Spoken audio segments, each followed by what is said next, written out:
Hey guys, my name is Asaf Kehati. I'm a jazz guitarist and composer, and I'm actually here to help you become a better jazz guitarist and composer. So a lot of people have been asking me, hey Asaf, what do you think I should practice, or what do you think is my weakness, or people asking me, I have 1 hour every day or 2 hours or 3 hours, what should I practice? And basically it's very individual because each one is in a different level. I have different knowledge, different background, but basically I came up with a list for you of 7 things that you want to actually consider practicing, or put that on your plate and see at the beginning of every week of practicing, at the end of every week, if you at least touch those things, okay? Basically, if you want to be, let's say, doing sports like tennis or basketball or soccer or football or anything, it's not going to be so smart just to work on, only on your shoulders, only on your abs, or only on your legs, or on your, on your any other parts, okay? If you just work one part, it's not going to really help you when you're really actually in the game, okay? If basically you're playing tennis and only work, you just run and do exercise like that, and basically you didn't do a lot of cardio, or you didn't do your arms or shoulders or back, after 10 minutes of playing, you'll be kind of exhausted because your body not going to take the pressure. Same thing in music. If you only practice one thing or 2 things, and you don't have the overall abilities, when you play a solo, when you play rhythm guitar, when you do anything, it would be very much lacking or suffering really. Some stuff that it needs to be in your solo, in your playing, or in your composing or anything. So okay, ready? So this is going to be tip number 1.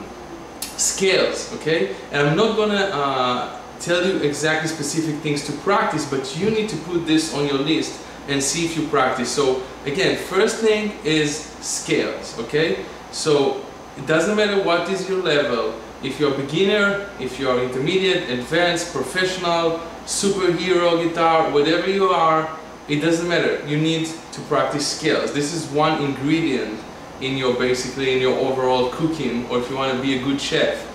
So this is one ingredient you want to work on. So basically scales, okay? You can do, I'm gonna do a bunch of other videos that really actually take this every dimension that I'm talking about and actually giving you some ideas what to do. But make sure you do some scales, whether it's just like the C major scale, or maybe it's all 12 scales, or maybe exercises moving between scales. There's a lot of exercises I'm giving my students, so there's a lot of things you can do, but figure out what is your level and what is good for you, and just do it, okay? Second thing, you want to make sure it's on your list and you do regularly. Regularly, I mean at least you cover it in a week period, okay? Not like in 1 year. So the second thing, take a pen, it's ear training, or anything that relates to your ears, okay? So just make sure, okay, that maybe you sing bass line. Maybe if your level is again very basic, maybe when you do the scales, one of the practicing you want to do is actually sing the notes. You say do, re, mi, fa, okay? Again, I'm not going to go into detailed example. Each level should have their own exercises, and you can come up with your own exercises. Or again, if you're a teacher or somebody that you go to, again, I give my students a lot of ear training exercise. Each one gets something good for his level, but just make sure you do every week ear training, okay? Another thing is transcribing music. It's also related to ear training, but this is another field.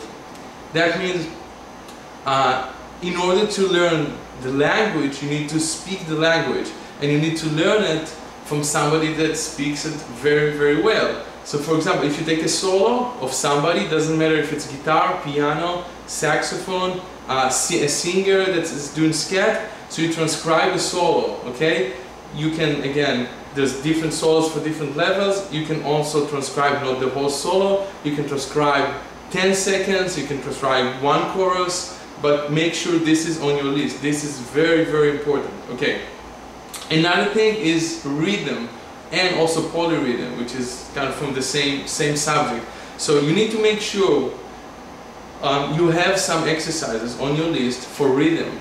That means you can do different note combination, you can do polyrhythm, you can do grouping of notes, you can do dotted quarters, you can practice 16 notes, but make sure that this is also on your list, rhythm, okay? Again, different exercises for different levels. Even if you're really a total beginner, whether music is your hobby or it's your profession, you still, if you want to sound good, you need to practice rhythms, okay? Or stuff related to working on rhythm, okay? Another thing is chord voicings, okay? Again, whether you're a beginner, you just do the basic chords, or you're more advanced and you do pre-rotation, or you do drop 2, or you do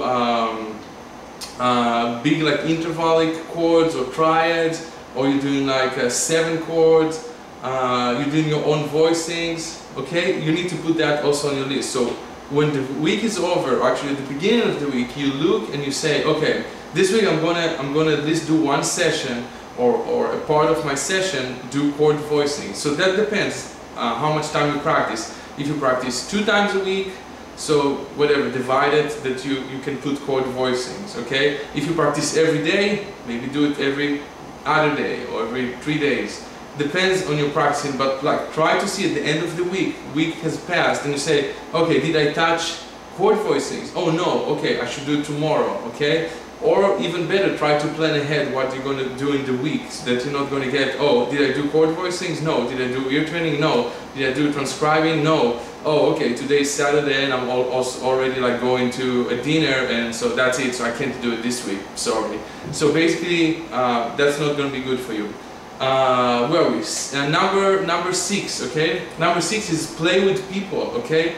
You can't find any substitution for playing with people. Whether you have a band and you're practicing with the band, whether you do sessions with your friends, whether you're playing with your next door neighbor, whether you're playing with your teacher, but make sure you play with people, okay? It can be just you playing guitar and another friend just playing guitar. It can be playing with, again, piano, playing with a singer. They might be at your level, they might be less, they might be, you know, better than you. If they're better than you, it's great because they can kind of push you to the next level. But it doesn't matter. As long as you do it, it's great. Playing with people, there's no substitution for that. You know, there's no computer program, no metronome, nothing can really imitate like actually playing with live sound with somebody else. So put it on your list. Play with people. It's great. And it's going to help you, okay? And the last thing on the list, and again, this is no particular order. It doesn't mean that the first thing was more important than the last thing, and it doesn't mean there's more stuff out there, okay? I might do another video of more things, but those are 7 things I came up with for you, okay? So the last thing is listen, basically listening. What does it mean? For example, a lot of weeks I'm practicing this, I'm practicing scale and ear training, I'm doing sessions with my friend, and transcribing solos, and do chord voicing and rhythm and everything that's on the list. It's great. And I do it for like a month. And then like after a month I'm like, wait a second, I didn't even listen to music this week. I mean, yes, I'm listening to music when I'm transcribing, I'm listening when I'm practicing maybe with a playback or something, or playing over a recording. Maybe again, you know, when I play with people, even if I have a show or if I'm teaching, I'm listening to my student. But I'm talking about listening. Just put a record, okay? Just listen to the record from the beginning to the end, okay? Because it's funny, we play music and oftentimes we don't really listen much to music because we're busy with a lot of stuff, which is great. But still, you want to really listen to music. That's actually what brought you even to playing guitar, playing jazz, playing music. You listen to a lot of music and you said, oh, I want to be able to do that. I want to be able to improvise, to solo, to do all those things, okay? So listening to music is great.